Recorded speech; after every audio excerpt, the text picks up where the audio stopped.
start negotiations toward a ceasefire. Big egos involved, I tell you. Big egos involved. But I think something's going to happen. And if it doesn't, I'd just back away and they're going to have to keep going. The president saying that Pope Leo offered to host peace talks at the Vatican. I think it would be great to have it at the Vatican. Maybe it would have some extra significance. Still, there was no immediate breakthrough on a ceasefire. I said, when are we going to end this, Vladimir? I've known him for a long time now. I said, when are we going to end this bloodshed, this bloodbath? I did say, it's time. You got to stop this thing.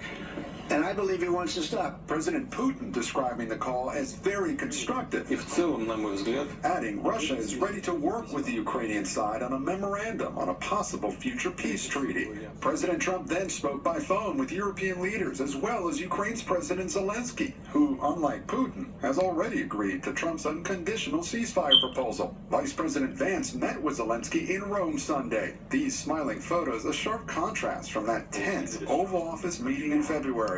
Since then, the Trump administration has grown increasingly frustrated with Putin. I think one open question is Vladimir Putin serious about negotiating peace? And late tonight, Russian state media says the two leaders also discussed direct contact between Putin and Zelensky. Lester. Hey, Dave, I know you're also covering a major win today for the Trump administration at the Supreme Court.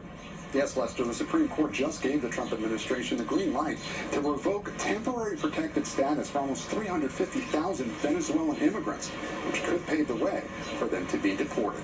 Lester. All right, Gabe, thanks. We turn now to Palm Springs, California, where an investigation is underway into a car bombing at a fertility clinic. Camilla Bernal has the latest on what the FBI says is a deliberate act of terrorism.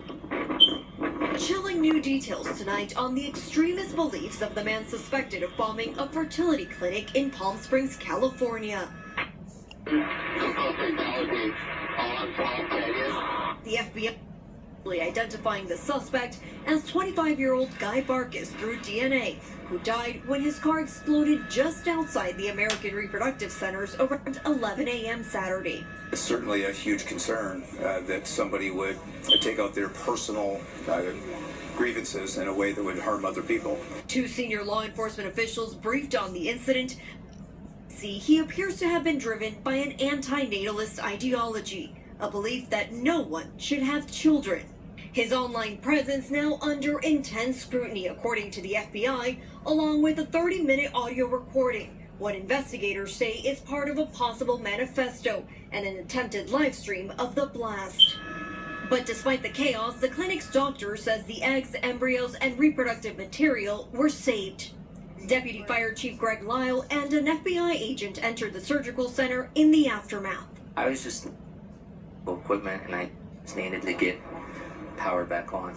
The team restoring electricity that powered the incubators and tanks, storing eggs and embryos, and later retrieving patients' critical medical records. I'm super proud of everybody in the team.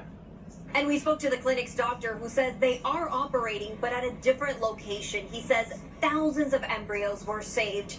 He checked on them today and said all of them are in good condition. Lester? All right, Camilla Bernal, thank you.